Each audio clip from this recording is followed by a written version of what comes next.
leo. Usiku wa leo tunarejea kwenye simulizi ambayo KTN imekuwa ikifuatilia kwa miezi mitatu sasa kuhusu masaibu ya vijana wa Kenya waliodanganywa kuingia nchini Urusi kwa ahadi za uongo na hatimaye kujikuta wamenaswa katika kambi za kijeshi na kulazimishwa kupigana vita ambavyo si vyao.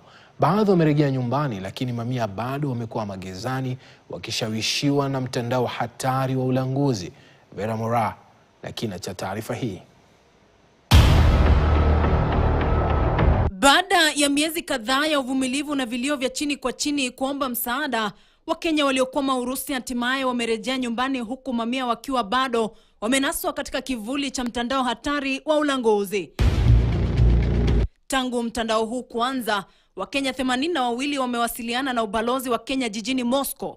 KTN sasa inaweza kudhibitisha kwamba Wakenya 18 wamerejea nyumbani. Miongoni mwa Wakenya hao ni Shakil Wambo, Pius Mwika, Derek Njaga, Daniel Moge, Daniel Muriuki, George Magona na Vincent Awiti, ambao walirejea mwezi Septemba mwaka 2025.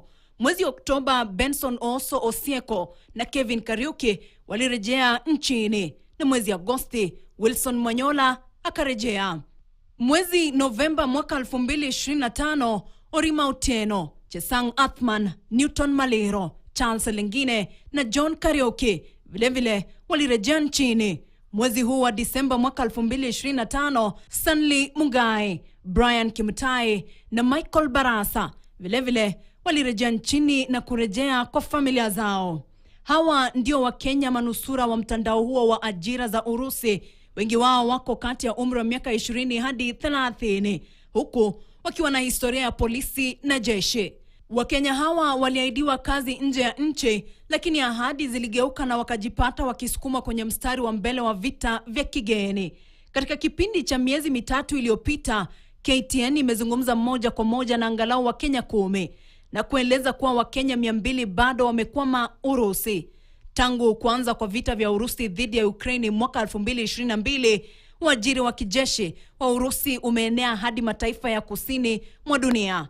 Waziri wa masuala ya nchi za kigeni Musalia Mudavadi awali alieleza kuwa zaidi ya Wakenya 200 huenda wameajiriwa kwa njia hizi.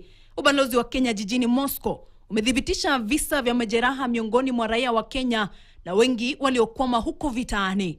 Wizara hiyo ya Musalia Mudavadi vilevile imeambia KTN kwamba imepokea barua pepe nyingi na mawasiliano ya dharura kutoka kwa Wakenya walioko taabani katika kambi mbalimbali za kijeshi nchini Urusi.